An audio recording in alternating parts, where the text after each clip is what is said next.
Eden proves you can try to outrun from society, but it always sneaks into your luggage. It's like Gilligan's Island if Gilligan was stabbing people. That's the vibe of Ron Howard's new survival drama, a so-called utopia that kicks off with big dreams of freedom and slowly rots faster than you can say, "Who invited the Baroness?"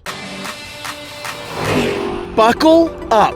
Let's talk Eden. The setup is simple. A true story set in the 1930s.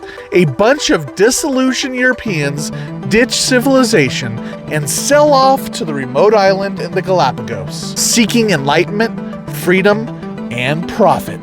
The problem? Society doesn't need a passport.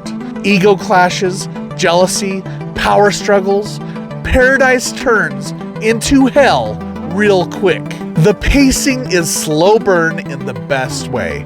Every conversation feels like a grenade where you're just waiting for someone to pull the pin. And when it finally blows, it's the cast that makes the blast hit. Jude Law is magnetic as a philosophic doctor convinced he's got all the answers. But beneath the sharpness, there's something darker and nastier lurking. Vanessa Kirby as his partner matches that intensity with a quiet resilience. Sydney Sweeney keeps surprising me. Between this and Americana, she's proving she's not just picking safe, glamorous parts centered around her genes. She's digging into tougher, more complicated roles. And then there's Ana de Armas.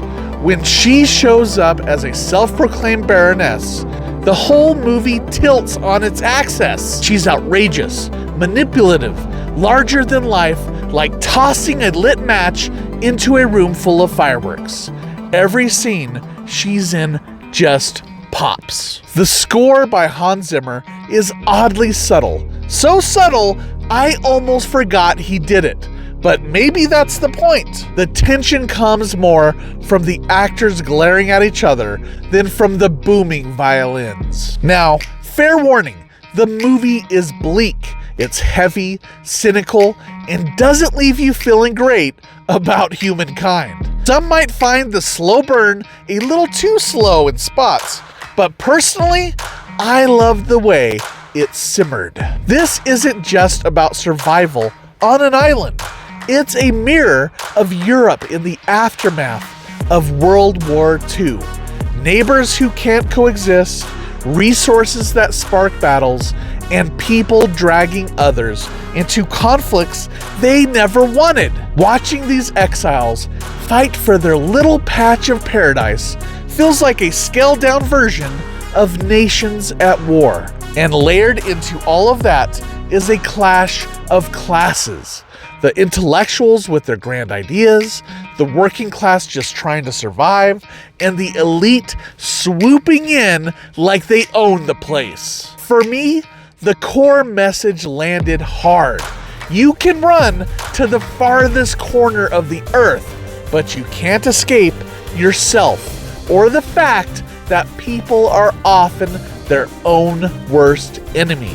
It's both fascinating and depressing, which kind of makes it the perfect survival story. In the end, Eden is dark, beautifully made, and surprisingly entertaining in a watching people unravel kind of way. Eden works because the cast is extraordinary.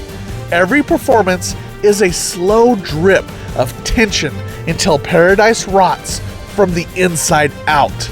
It's the kind of movie that crawls under your skin and stays there. Proof Ron Howard can still catch us off guard. Which is why I'm giving this a well-earned green light. LeeLoo, on the other hand, didn't wag her tail for this one. She thought it was too much of a slow burn and the island needed more squirrels. But what does she know?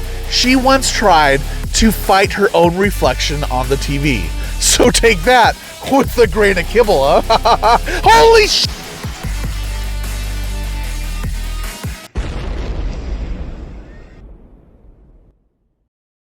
This is what happens when Europeans got bored before Netflix was invented.